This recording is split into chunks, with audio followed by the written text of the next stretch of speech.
Everyone, welcome back. Today we have a unique recipe. There are some people that we've decided to take some food to this evening. So we have decided to make a very interesting chicken dish, which is very South Indian. Okay, it's got curry leaves. It's my version of the Chettinad chicken masala.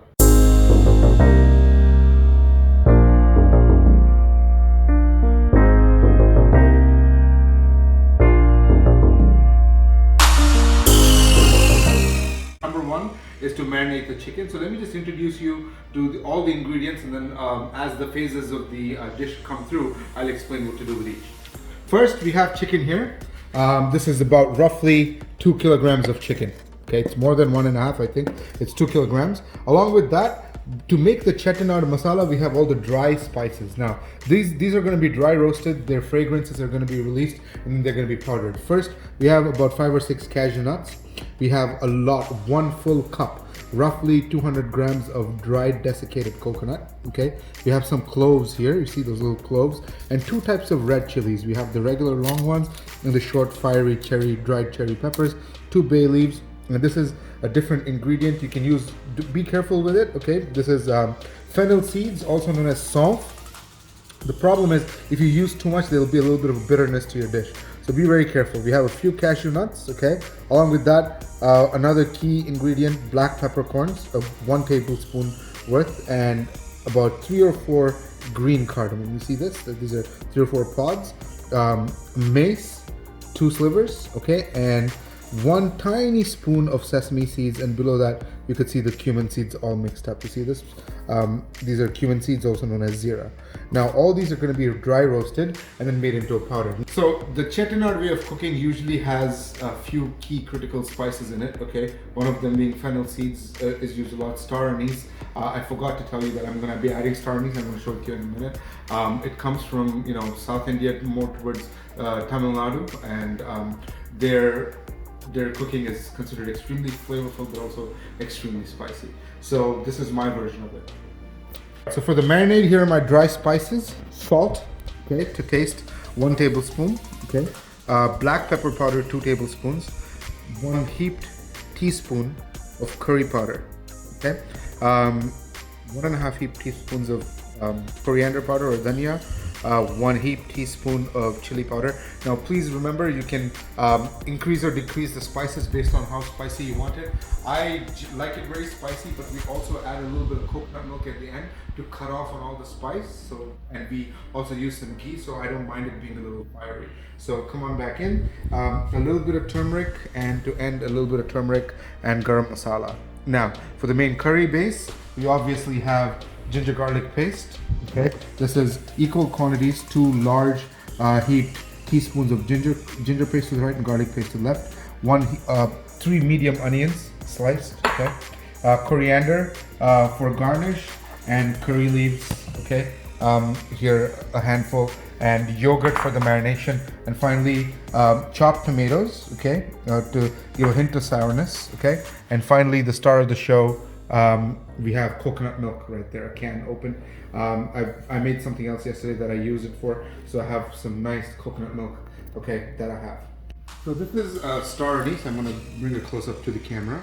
It's a very fragrant thing. It's one of the key spices that gives an undertone or undernote to Chettinad cooking, so I'm going to add this as well. Be careful, don't use too much, because the flavor can be very overpowering in your dish. While we prep our masalas, let's marinate the chicken for at least half an hour.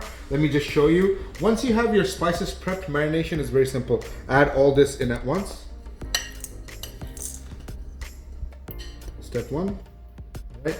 And add lime juice as per taste. I'd say 3 teaspoons roughly. So I'm just gonna, I always eyeball my food, okay? Feel free. And then to this, I'm gonna add ginger and garlic paste. There you go. That I'm gonna add yogurt. And yogurt, not too much. 1, so smaller spoon. 2, 3, 4. See, that's it. Okay. Again, the reason I'm not adding too much yogurt is because yogurt is used for sourness. I already have a full, 3 chopped tomatoes that I have. So if you're adding that, it doesn't make sense to add too much yogurt. I'm gonna neatly give this a good mix, okay? Again, traditionally what they do is they hand massage the chicken and the muscles so that the masala goes in.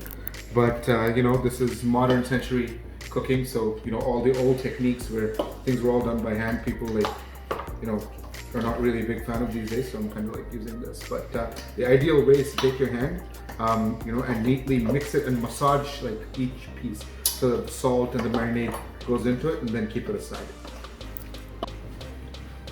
The chicken is now thoroughly mixed and it's marinating, and now it's time to dry roast and prep our other spices. So I'd leave it in for at least a couple of hours, at least 2 hours for good measure. Ideally overnight would be perfect. All right, so now the pan's heating up. I'm gonna put all the dry spices in here to roast. I'm gonna roast these gently until they are turning very fragrant, okay? And releasing their oil. So just very gently dry roast them. You should see the coconut change color. It should come a beautiful golden brown. Make sure that it doesn't turn dark brown or black. If not, it's gonna mess up the entire dish. Yep, as you can see, the spices are slowly now turning fragrant and releasing their oil, and you see the coconuts gently starting to change color. Let it change the color a bit more, and then I will let you know when to switch it off and let it cool for a bit. As you see, it's now turning a beautiful shade of golden brown. About another minute or so. Make sure you constantly stir so that, you know, no part burns. And you see the chilies have turned a beautiful glaze. So just wait for a few more seconds and switch off the flame. As you can see, this is the beautifully roasted Chettinad masala. I'm just going to let it air cool for a bit before I grind it into a smooth powder. All right, now time to grind up your Chettinad masala. Just adding this. Be careful for any spillage.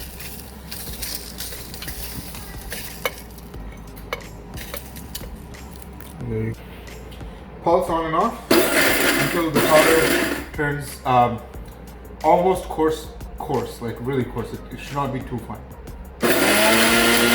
Turn into a beautiful coarse paste. It's not too fine, but it's just about perfect. Now we'll get started with the onions, chicken, and the tomatoes. I'm going to take 1.5 inch stick of butter, a little less than 1.5, okay, to this, so that the butter doesn't burn while it's melting. I'm going to add a few spoons of oil, roughly 5. 1, 2, 3, 4, and 5.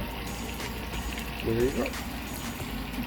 And I'm now just going to let all of this melt, and then add the onion. Actually, I'm going to add a couple more because there's a lot of onions. I'm going to add 3 more, so total 8 spoons of oil. To this, I'm going to add 1 spoon of ghee. Why? Because usually it's a lot more than this. I personally wanted to cut down a bit on the ghee. There you go. The reason why I'm adding it now is so that, you know, the ghee and the butter don't burn up. You can already see a bit of caramelization here. Once that is done, first thing, add the onions. Now saute them for a good 15 minutes. Now, what I normally do is to get some moisture out of the onions, I do add a little bit of salt, just a tiny pinch. This is such a tiny pinch of sea salt. Just add that to the onions. Brings out the moisture, helps it cook quicker and faster. So now on a medium to high flame, wait until they turn translucent and start to change color. So you see the onions have now changed color. They're not completely brown or caramelized, a little bit of caramelization. Now to this, I'm just going to add the tomatoes. Actually no, before that, I'm going to add the curry leaves. There you go. To start with the flavor profile, and let them flavor up the oil a bit.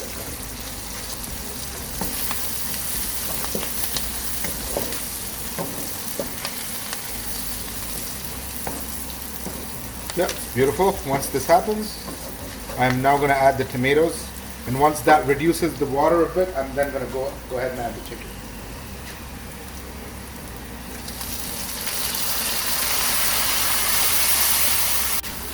So now once the tomato is reduced, now I'm going to go ahead and add the chicken and let the juices of the chicken itself come out and kind of cook in this nice little gravy, and then I'll tell you when to add the Chettinad Masala as well. Just scrape up all the masalas here. I'll take a little bit of water and store this masala paste for adding in about 5 minutes.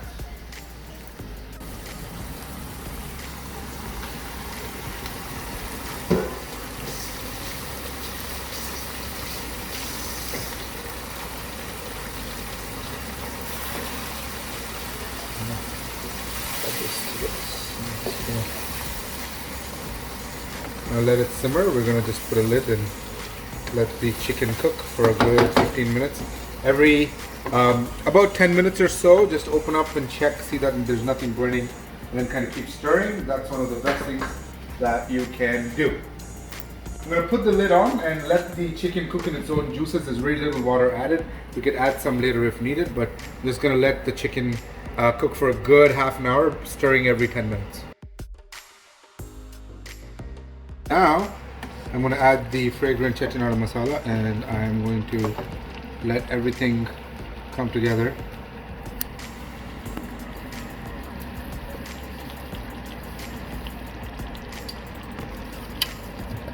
Neatly mix it up. I'm going to add just a cup of water once I mix it up neatly. Let everything beautifully come together. I'm going to turn up the stove a little bit.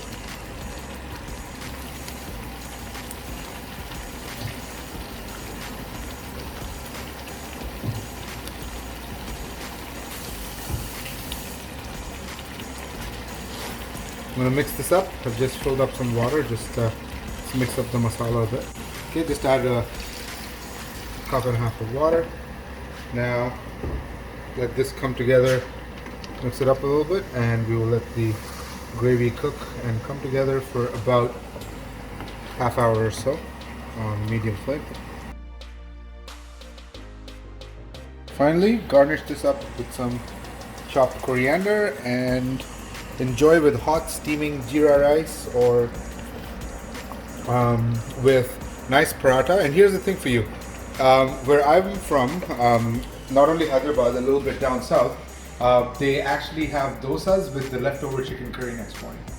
There's that too. You could use it like that as well. All right? Enjoy, and hopefully everyone is doing well.